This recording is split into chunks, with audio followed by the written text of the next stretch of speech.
You're welcome back. Time for best case, worst case. We're going through every single Premier League club before the resumption of football in England. Today we're looking at Crystal Palace, Everton and Leicester. Nathan, we'll start with Crystal Palace. Let's get straight into this. Mid-table, definition of mid-table there. 11th, 39 points, level on points with Burnley, who are in 10th, who we spoke about yesterday. The best case and the worst case are fairly mild propositions here, but let's start with the best case scenario for Crystal Palace. Similar to Burnley, you want to stay where you are. They don't have a squad to contest in the Europa League if they were to qualify, and do enough to keep Wilfried Zaha. They kept him last summer, hasn't got near the heights of a season ago. He's only scored 3 goals so far, but it's still the only little bit of X factor they have in that team. You would worry about where they would go if he were to leave. Okay, Jordan Ayew's come in this season and done well, but he's not at that level. They were probably the most disappointed team to see the season finish up. They'd won 3 matches in a row, so they'd gone from in a position where they'd been dragged right back in to relegation scrap. They'd only won one of their previous 11, 12 matches, but they now find themselves in a rather comfortable position. And again, one of those teams, it'll be interesting to see how they approach the end of the season. I know there's huge money at stake for every position you rise up the table, but a manager of Roy Hodgson's experience, like, do you use this time as a bit of a trial run for next season? Do you experiment a little bit? Do you give some of the younger players a chance when there's not a huge amount at stake? Because they've had time to consider what's going to happen. But trying to score goals and maybe trying to come up with a system where they'll score more goals, it should be the main focus, because I think only Newcastle and Norwich have scored less than them this season. And I'd imagine you look at the players they have in an attacking sense, whether it is Townsend, Ayew, Benteke, Zaha, I'd imagine their wage bill for attacking players is off the charts, and they're not getting a huge return for it. That could spell trouble down the line as well, but the worst case is not that they're going to get relegated, I dare say. I'd say it's a very, very small chance that'll happen. They're on 39 points, and Bournemouth in 18th, they're on 27 points. But we're going to move on. 2 points worse off than Crystal Palace are Everton in 12th place on 37 points. The season, as it is really in terms of the best case scenario, is a little bit of a write-off for these mid-table clubs at the moment. So beyond that, what is the best case scenario for Everton? Well, the best case scenario for Everton is very simple. That Liverpool don't win the title against Everton on Sunday week. Simple as that.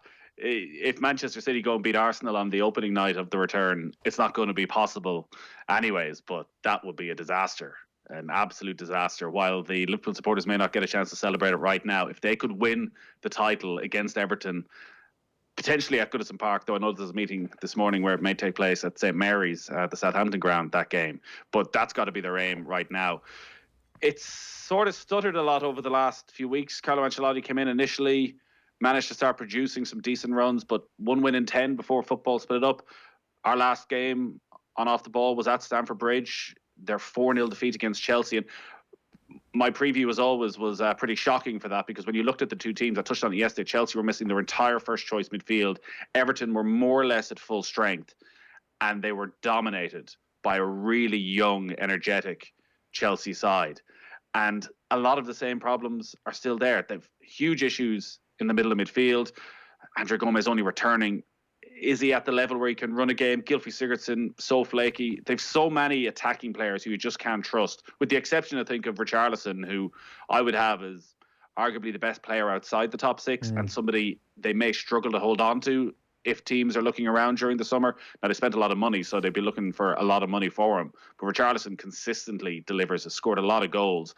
Calvert-Lewin has obviously stepped up to another level, but it's the players in the wings, whether it's Bernard, Walcott, Iwobi, Sigurdsson.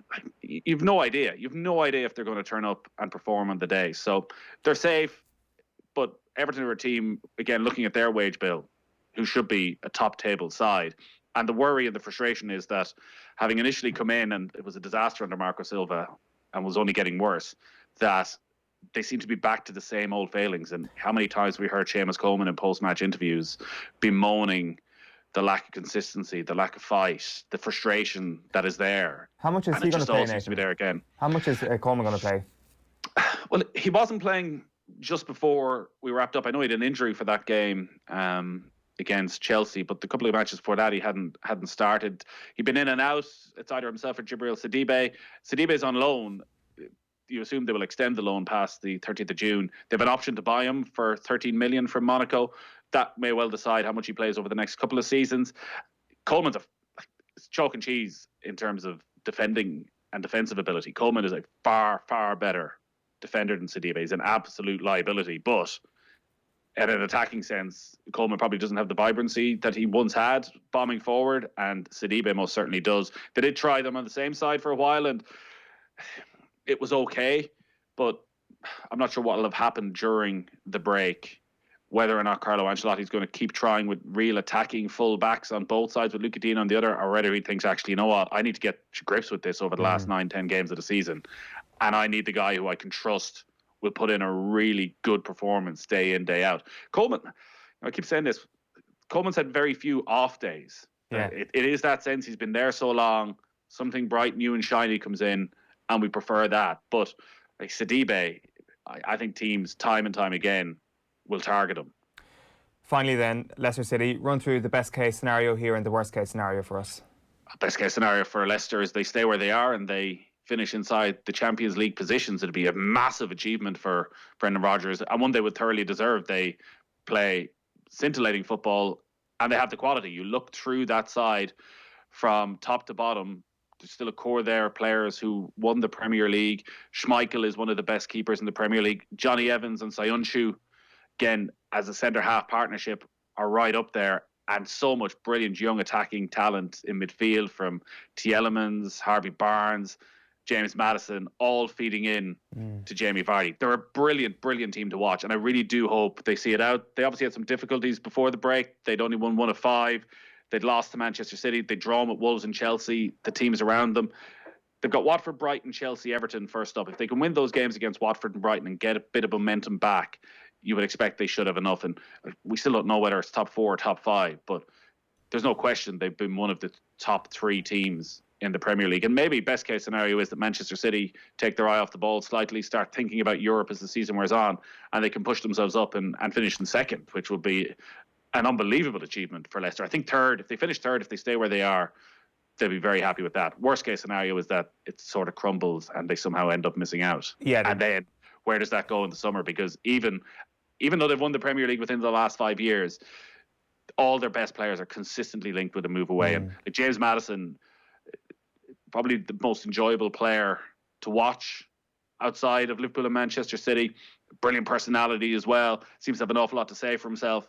You could see him going on and moving and being targeted by some of those bigger clubs. And even Johnny Evans has been linked with moves away again. Sayunshu consistently tipped with a move to one of the, again, so-called bigger clubs. But if they qualify for the Champions League, you would expect that they will just keep hold of everybody. It seemed like they were in a nice situation before the break where Sayunshu started to show a bit of vulnerability at centre-back. And it was like, if they can just kind of slide in under the radar nicely into the end of the season, qualify for the Champions League, everybody thinks the likes of Sayunshu is actually overrated, then they might get into the Champions League next season. And I don't know, he's hustled us all. Like Ben Chilwell, for example, is a name who comes up every single morning in the papers. Every single line of their team is naturally linked with everybody else. They're in third place. If the Manchester City ban is upheld, it's great news for them. They've got a 10-point cushion on Wolves in 6th place. And as you say, if they get those first 2 wins, then really it's not going to happen for Leicester if you've got any hope to the worst-case scenario materialising, which is them not qualifying for the Champions League next season.